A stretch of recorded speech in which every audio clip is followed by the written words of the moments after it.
Bismillah, alhamdulillah, wassalatu wassalamu ala rasulillah. Taib, nanda sekalian, afwan tadi ada sedikit kendala, komputernya rusak, jadi makan waktu untuk memperbaikinya. Taib, Ustadz akan langsung melanjutkan pembelajaran, tapi seingat Ustadz kita sudah bahas tentang ta'rifus sunnah ya, definisi sunnah secara bahasa, thariqah, secara istilah, ma'udifa ilan nabi min qaulin aw fi'lin aw taqririn aw sifatin khalqiyatin aw khuluqiyatin ya. Ini dihafal, sangat penting. Kemudian manzilatus sunnah, kedudukan sunnah nabawiyah ya, merupakan penjelas bagi Al-Qur'an, kemudian merupakan penegasan terhadap ayat-ayat dalam Al-Qur'an atau membuat hukum yang belum ada di dalam Al-Quran. Taib. Kemudian kita membahas juga tentang kehujjatan sunnah nabawiyah ya. Sunnah nabawiyah merupakan hujjah baik secara keyakinan maupun secara amal. Kemudian banyak hadis-hadis atau ayat-ayat dalam Al-Quran yang menjelaskan, diantaranya surah At-Taghabun ya, surah Al-Hasyr dan yang lainnya. Dan yang terakhir adalah kehujjatan sunnah ditunjukkan oleh ijma' umat ini ya, kesepakatan ulamanya umat ini bahwasanya Al-Qur'an bahwasanya sunnah merupakan wahyu ya. Kemudian sunnah menjadi sumber masdarus tsani, sumber yang kedua dalam pensyariatan. Nah, ini dia. Ijma' dijadikan sebagai sandaran hukum juga berdasarkan hadis Nabi. Dalam sebuah hadis Nabi katakan bahwasanya umatku tidak akan berkumpul, tidak akan bersepakat di dalam kesesatan. Nah, ya, berdasarkan hadis ini maka dibuatlah oleh ulama bahwasanya ijma', kesepakatan umat, kesepakatan ulama merupakan dasar hukum yang bisa dijadikan dalil. Taib. Ananda sekalian, waktu kita sudah lagi, Ustadz akan bacakan secara cepat. Mudah-mudahan bisa disimak. Kalau nanti ada yang mau bertanya bisa langsung ditanyakan japri ke Ustadz, atau bagaimana pekan depannya pun tidak apa-apa. Taib. Bab selanjutnya adalah, poin selanjutnya, ingkaru hujjiyat sunnati wa dawafi'uhu ya, pengingkaran terhadap kehujjatan sunnah dan argumentasi penolakannya ya. Lamma zaharal islamu wa antashara dhiya'uhu ra'ada'uhu annal muwajihatal maksyufata lil islami la tufidu hum syai'a. Nah, tatkala telah telah tampak agama Islam, kemudian telah tersebar cahaya-cahayanya, artinya sudah gemilang kemajuan Islam saat itu, maka para musuh Islam melihat tidak bisa lagi dengan pertemuan-pertemuan delegasi atau pertemuan-pertemuan tertutup, tidak ada lagi manfaatnya. Kalau dulu sebelum Islam jaya, sebelum Islam kuat ya, mereka adakan pertemuan seperti perjanjian Hudaybiyah. Nanti di perjanjian itu disepakati kita begini. Tapi kebanyakan dari kesepakatan itu merugikan kaum muslimin. Sampai-sampai Umar pernah bilang, ya Rasul, bukankah kita umat yang mulia, kenapa kita mau tunduk dengan kesepakatan yang merugikan kita ini? Tapi dengan kebijaksanaan Rasul, tentunya dibimbing oleh wahyu dari Allah, karena saat itu kaum muslimin masih lemah ya, dengan adanya kesepakatan ini membuat kaum muslimin sebenarnya lebih aman. Kemudian secara tidak langsung orang-orang kafir sudah mengakui bahwasanya kaum muslimin yang diwakili dengan negara Madinah sudah diperhitungkan, kira-kira begitu ya. Akan tapi ketika Islam sudah mulai maju, tidak bisa lagi ini dilakukan. Maka bagaimana?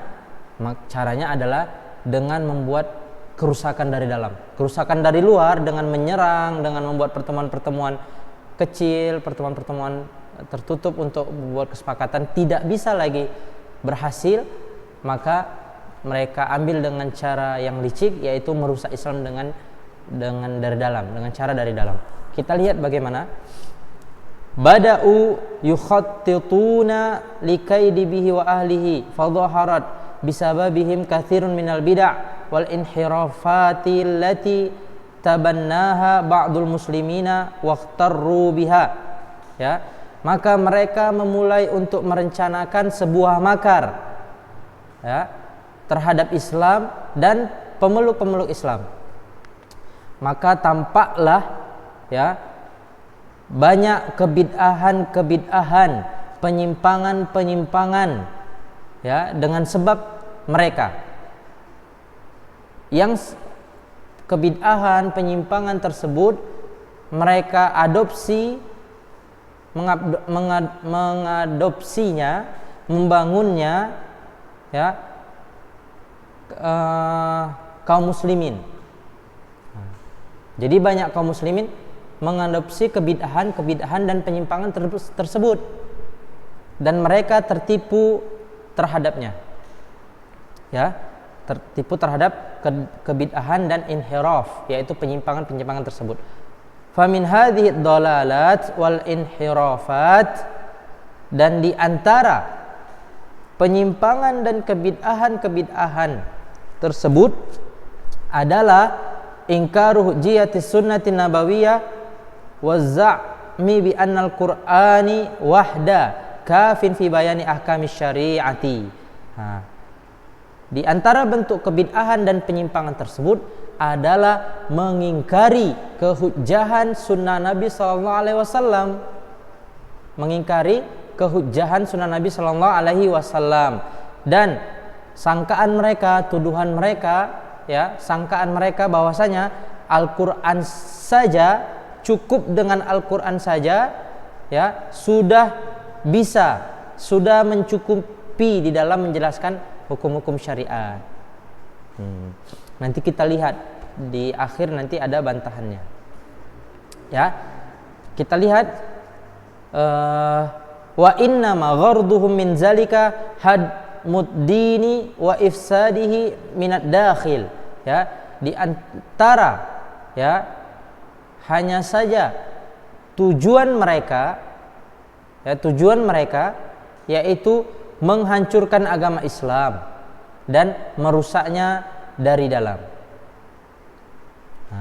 Li'annahu idza hajaratis sunnatun nabawiyyatu allati hiya bayanul lil Qur'anil karimi tarakan nasu al masdar tsani min masadirit tasri'i al islami wa amkana tahrifu ma'ani al Qur'anil karimi. Ya, hanya saja tujuan mereka yaitu menghancurkan din, merusak agama Islam dari dalam, ya. Karenanya apabila telah dikeluarkan sunnah Nabi daripada hukum, ya, daripada sumber hukum, padahal sunnah Nabi itu merupakan penjelas terhadap Al-Quran Al-Karim, maka manusia sesungguhnya telah meninggalkan sumber kedua di antara sumber-sumber pensyariatan Islam dan memungkinkan untuk merubah makna di dalam Al-Quran. Jadi kalau sederhananya kita bisa umpamakan Al-Quran dengan redaksi-redaksi Al-Quran, ya, itu terkadang terlalu umum, terlalu universal. Sunnah Nabi inilah yang memberikan batasan-batasannya, seandainya tidak ada sunnah Nabi yang memberikan batasan ini, maka hilang batasan dan akhirnya makna Al-Quran sudah bisa dipahami terlalu melebar. Makanya pernah ada begini, kita ambil poin-poin penting saja di dalam Al-Quran, ya, misalnya apa? Keadilan. Jadi kemanusiaan, poin-poin umum saja dalam Al-Quran, keadilan, kemanusiaan, maka beberapa hukum Islam sudah tidak cocok lagi. Contohnya apa? Hukum rajam, ini tidak manusiawi, tidak manusiawi. Hukum bagi pencuri memotong tangan, ini tidak manusiawi. Yang lebih manusiawi apa? Di penjara. Artinya maknanya dipahami terlalu melebar. Akibat dari apa?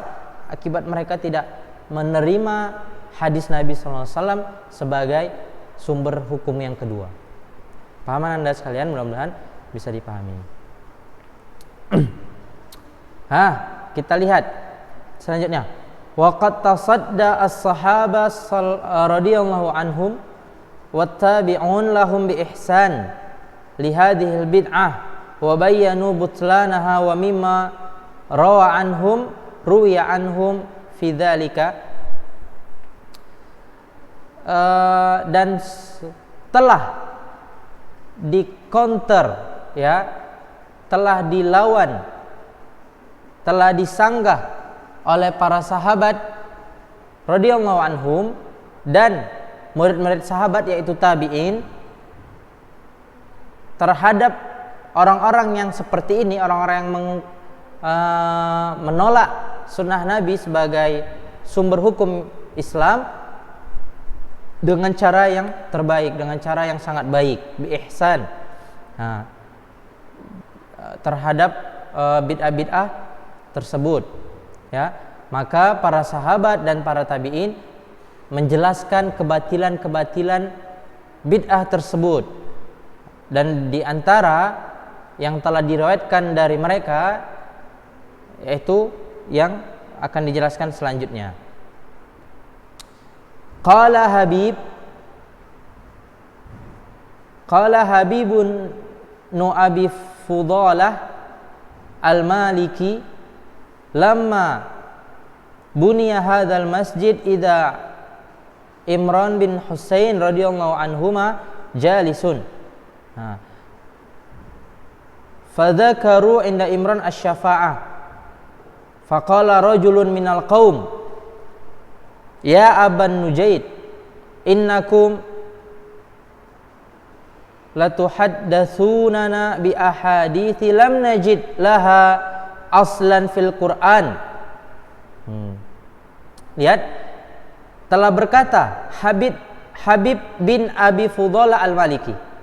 Apa kata beliau? Tatkala masjid ini dibangun, dan tatkala Imran bin Husain, ini adalah sahabat Nabi SAW, murid Nabi SAW. Tentunya orang yang faqih, orang yang mengetahui tentang hukum-hukum. Duduk, dalam keadaan duduk, maka mereka menyebutkan kepada Imran, tentang syafaat Nabi SAW. Ini adalah satu pembahasan dalam hal akidah. Misalnya, siapa yang berhak mendapatkan syafaat, siapa yang akan memberikan syafaat, bisakah orang-orang yang sudah mati memberikan syafaat, dan seterusnya. Ini pembahasannya. Ketika ada diskusi tentang hal tersebut, ada penjelasan tentang hal tersebut, maka salah seorang laki-laki di antara sebuah kaum yang banyak berkata, wahai Abu Nujaid. Ini adalah kunyah dari Imran berarti. Sesungguhnya kalian benar-benar telah menyampaikan kepada kami hadis-hadis yang kami tidak mendapatkan asalnya di dalam Al-Quran. Masya Allah, luar biasa sekali perkataannya ini. Kira-kira dia bilang, kok kalian sampaikan banyak sekali hadis-hadis yang kami nggak pernah dapat atau nggak pernah membacanya di dalam Al-Quran, nggak pernah kami mendengar ada ayat Al-Quran yang membicarakan tentang hal tersebut. Ingat ananda sekalian, apa salah satu fungsi hadis terhadap Al-Quran, katakan ulama, yaitu menetapkan hukum yang Al-Quran tidak tetapkan, menetapkan hukum yang Al-Quran tidak tetapkan. Datang si kawan ini, ya kan, si rojul ini, dia katakan seperti itu. Kok hadis-hadis yang kalian bilang kok nggak pernah kami dapat di dalam Al-Quran? Nah, taib, kita lihat lanjutan ceritanya. Faghadaba Imran, maka Imran marah. Imran marah, ya. Wa qala lirrajul, dia berkata kepada laki-laki tersebut, qara'tal Qur'an? Qal na'am. Qal fahal wajadta salatal isya arba'an wa wajadta al-maghrib salasan wal ghada rak'atain wa zuhra arba'an wal as arba'an. Qal la. Qal fa amman akhastum hadha sya' alastum anna akhastumuhu wa akhasna anin nabi sallallahu alaihi wasallam anin nabiyillahi sallallahu alaihi wasallam. Taib. Kita artikan, setelah tadi Imran marah, kemudian dia berkata kepada laki-laki tersebut, apakah kamu membaca Al-Quran? Laki-laki tersebut, benar, saya telah membaca Al-Quran. Nah, kemudian Imran melanjutkan pertanyaannya. Nah, apakah kamu dapati di dalam Al-Quran tersebut salat isya 4 rakaat, salat maghrib 3 rakaat, ya, salat subuh 2 rakaat, salat zuhur 4 rakaat, salat asar 4 rakaat? Kamu dapati tidak penjelasan tentang hal ini? Maka laki-laki tersebut berkata, la, tidak. Nah, kemudian Imran berkata lagi, maka dari siapa, dari mana kalian bisa mengambil, kalian bisa dapati penjelasan-penjelasan tersebut? Nah, alastum anna, bukankah kalian mengambilnya dari kami? Ya, ini dari para sahabat Nabi, para murid-murid Nabi. Wa akhasna anin nabiyillah, dan bukankah kami telah mengambilnya dari Nabi sallallahu alaihi wasallam? Kami telah mengambilnya, mendapatinya dari Nabi sallallahu alaihi wasallam yang telah menjelaskan kepada kami melalui hadisnya. Kemudian itu contohnya, disebutkan lagi contoh yang lain, ya. Wa wajadtum fi kulli arba'ina dirhaman wa fi kulli kaza wa kaza syatan wa fi kulli kaza wa kaza ba'iran kaza awajadtum fil qur'ani hadza? Qala qal fa amman akhadhtum hadza akhadnahu anin nabi sallallahu alaihi wasallam wa akhastumuhu anna. Kemudian, ya, Imran melanjutkan lagi. Ini Imran mengambil contohnya, kalau tadi salat, ini zakat. Ya, Anda sekalian, kita tahu kalau kita belajar fikih zakat, di sana ada ketentuan, ya. Misalnya kalau sudah mencapai 40 dirham, maka zakatnya 1 dirham. Ya, zakat mal, gitu kan. Kalau sudah sampai Ustadz agak ragu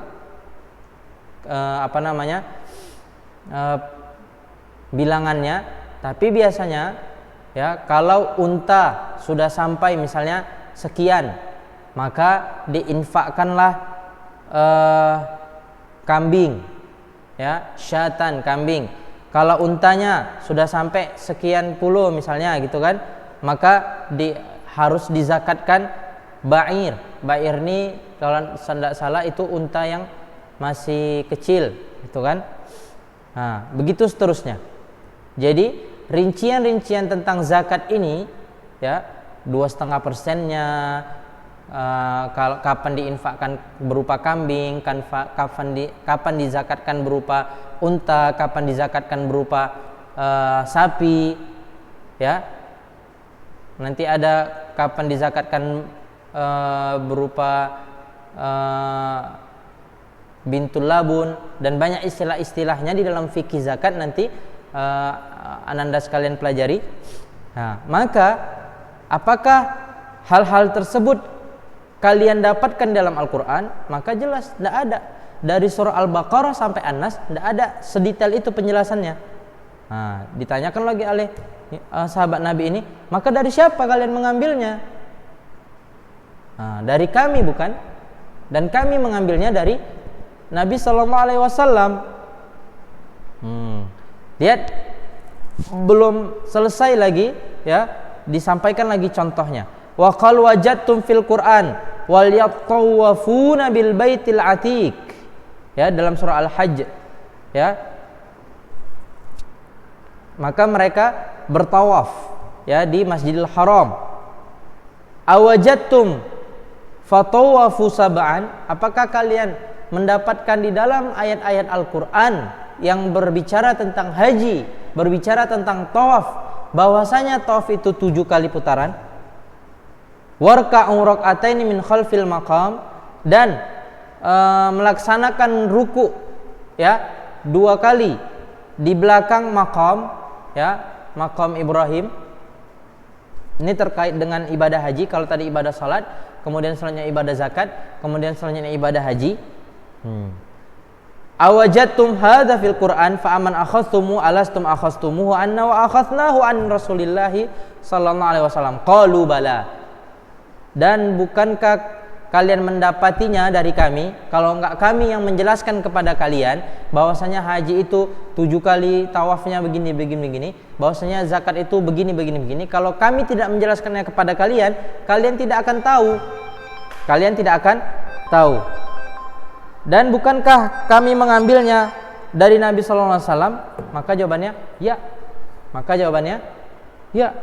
Qalu bala, tentu wahai sahabat. Ya. Nah, kemudian sahabat ini melanjutkan lagi, qal sami'tum Allah taala qala fi kitabihi. Kemudian sahabat ini mengatakan lagi, bukankah kalian telah mendengar bahwasanya Allah Subhanahu wa taala berkata di dalam firman-Nya, dalam kitabnya, wa ma atakumur rasulu fakhudhuhu wa ma nahakum anhu fantahu. Al-Hasyr ayat ke-7. Apa-apa yang datang kepada kalian dari Rasul, maka ambillah, dan apa-apa yang dilarangnya terhadap kalian, maka jauhilah. Maka Imran pun berkata, faqad akhasna an-nabiyillahi asya'a laisa lakum biha il. Maka kami telah mengambil dari Nabi Allah sallallahu alaihi wasallam banyak perkara, banyak hal yang laisa lakum biha ilm, yang kalian tidak memiliki ilmu terhadapnya, kalian tidak memiliki pengetahuan terhadapnya. Baik. Wa fi riwayatin min tariqil Hasan, ya, anna ar-rajula qala li Imran. Maka di dalam sebuah riwayat, ya, dalam sebuah riwayat yang lain, Hasan, gitu kan, bahwasanya laki-laki tersebut berkata ke Imran, ya, setelah tadi dia melakukan kesalahan dengan mengatakan hal yang fatal sekali, kalian kok menyampaikan hadis, banyak hadis yang kayaknya kami nggak pernah mendengar, nggak ada dapat asalnya dalam Al-Quran. Kemudian Imran menjelaskan, ya, tentang salat, tentang zakat, tentang haji.